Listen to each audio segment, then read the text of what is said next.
ये भावनाएं गई भाड़ में। वो कौन सी भावना है जो हाथ आहत हो जाती है? भैया ये कैसी भावना है तुम्हारी?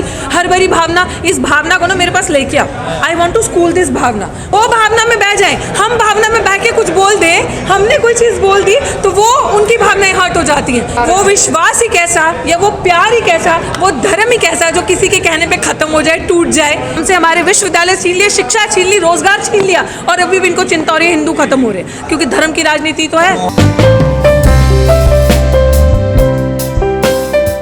बिल्कुल इनाम रख रहे हैं, उनके पास है क्या देने को? मुझे समझ नहीं आती। खुद का घर तो भीख मांग के चलाते हो।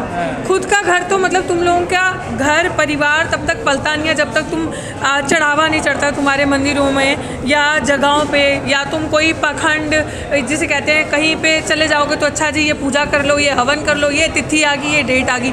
खुद का काम तो तुम्हारा वैसे बनता नहीं, और तुम दूसरों के लिए निकालते हो, भविष्यवाणियाँ करते हो, और दूसरों को कहते हो कि जी किसी का सर कलम कर देंगे हम, अगर कोई इतना नहीं, हम 50 लाख रुपए देंगे सर कलम। मुझे लगता है कि 50 रुपये भी कभी ज़िंदगी में अपनी मेहनत के कमा के देखें, इनसे पूछो, अगर भीख नहीं मांग के देखें। तो ये तो हाल है। और रही बात आपकी बात की हमें धमकियाँ मिलती हैं, हमें आदत हो चुकी है, क्योंकि इस देश में अब युवाओं को भी समझ आना चाहिए, और हम जैसे एक्टिविस्ट लोगों को भी ये चीज़ समझनी चाहिए कि जो आपसे डरता है ना, डरपोक, जो डरपोक है असली में खोखला है, वो आपको धमकियां देगा, जो कुछ नहीं कर सकता।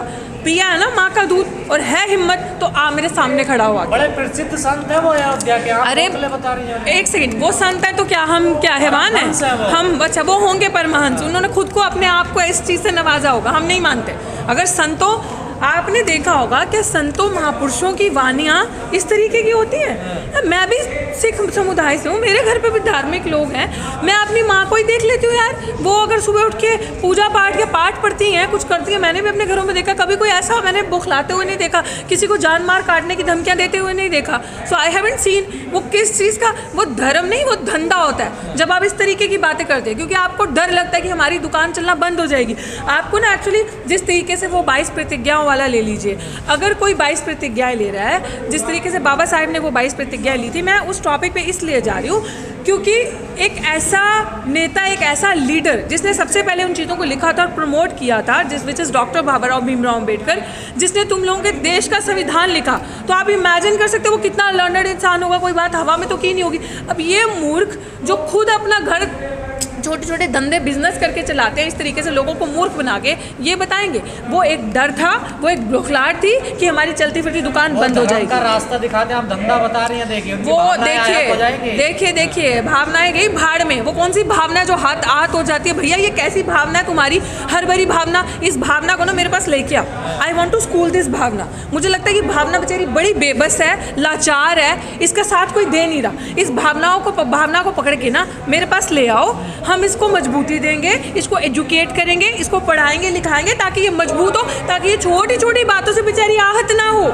मुझे लग रहा है ये अकेली रह चुकी है भावना इस देश में। छोटी बात आप धंधा बता रही हैं, देखिए ये धंधा ही है, ये धंधा ही है। दिस इज, जो धर्म होता है ना वो जोड़ता है, धर्म कभी तोड़ता नहीं है। तो जो धर्म तोड़ने की बात करता है, जो धर्म नफरत की बात करता है, किसी को मारने की बात करता है, तो वो धंधा होता है, क्योंकि आपको डर लगता है कि आपकी दुकान बंद हो जाएगी। नंबर 1। नंबर 2, आपके देश में संविधान है, आपका देश संविधान से चलता है। भाई अगर तू संत है, तुझे इतनी दिक्कत है, तो जाना कानून का सहारा ले, FIR दर्ज करवा, कानून के तरीके से चल, जो कानून कहता है उसको फॉलो कर। मेरे पे भी तो 2 मुकदमे हुए हैं, तो क्या मैं जाके बोलूँ कि मैं किसी का गला और सिर कलम कर दूंगी, काट दूंगी? No, this country will govern by the constitution and the laws.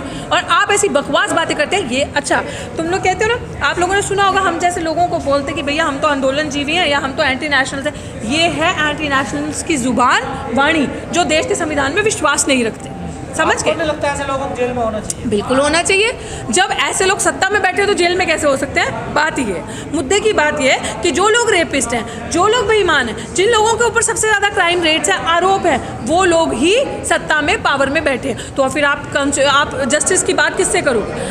अगर आप मेरा गला काट रहे हो, आप मुझे मार रहे हो, तो मैं आप ही के बस न्याय मांगने आऊँगी क्या? ये बात है। संविधान जो ओहो, इनकी वो भावना में बह जाए, हम भावना में बह के कुछ बोल दें, हमने कोई चीज़ बोल दी तो वो उनकी भावनाएं हर्ट हो जाती हैं। फिर आप हमें मुकदमे, हम किस चीज़ से? अच्छा, आपका धर्म ही कैसा, वो विश्वास विश्वास ही कैसा, या वो प्यार ही कैसा, वो धर्म ही कैसा जो किसी के कहने पे ख़त्म हो जाए, टूट जाए, वो क्या चीज़ें हैं? मतलब मैं अगर किसी से बहुत मोहब्बत करती हूँ, बहुत प्यार करती हूँ, आपने मुझे भड़का दिया तो मैं भड़क जाऊँ, ये मेरा प्यार है, ये मेरा विश्वास है।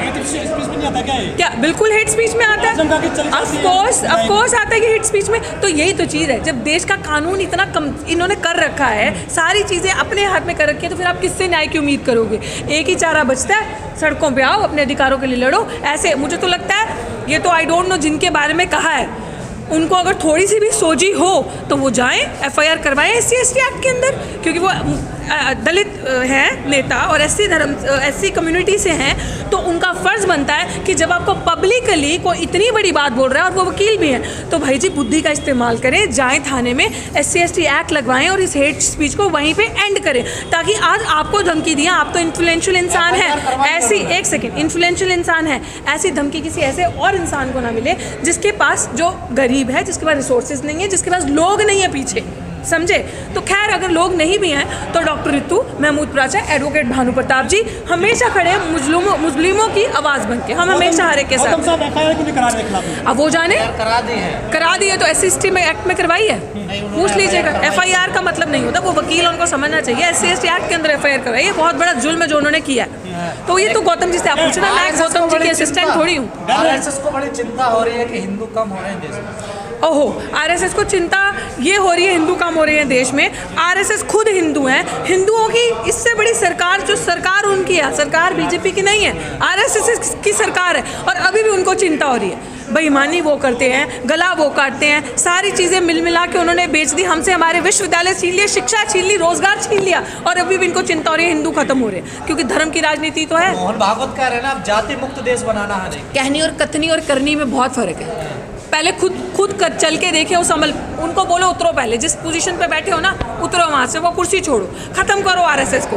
RSS सारी चीज़ों की जड़ है, आप RSS को ख़त्म कर दीजिए, सारी चीज़ें खत्म हो जाएगी। तो क्या करे संगठन है, अगर कोई संगठन मानवता की बात नहीं करता, मानवता के अधिकारों की, मनुष्य के अधिकारों की बात नहीं करता, इंसान को इंसान से लड़ाता है, नफरतों में बांटता है, धार्मिक विवाद करता है, कम्युनल राइट्स करता है, तो फिर किस चीज़ का वो संगठन हो? तो वो मानवता की बात नहीं, जाति की खत्म करने की बात कर। मैंने बार बार बोला, कहनी और कथनी में बहुत फ़र्क है। जिस दिन वो करेंगे practically, I would literally like to believe कि उनको बोलो अपनी कुर्सी छोड़े उस कुर्सी को, और किसी शोषित समाज के बंदे को अपनी कुर्सी दे दे, दलित शोषित समाज को, कि आज से RSS का संगठन ये चलाएगा, और आज के बाद हमारे में धर्म विशेष की बात नहीं होगी और वर्ण आश्रम की बात नहीं की जाएगी। खत्म सारी जातियाँ, करो सब रोटी बेटी का संबंध शुरू करो, सारे आपस में, एक दूसरे का अगर विवाह होगा, शादी होगी एक दूसरे का, और हम नहीं बोलेंगे इस देश को स्वतंत्र, हमें हिंदू राष्ट्र बनाना है, हम ये बात नहीं करेंगे। This is secular country, democratic country, वो बोले हमें संविधान पर विश्वास है, तो मैं मानती हूँ मोहन भागवत जो बकवास बोल रहे हैं वो सही है, बकवास या बात जो भी।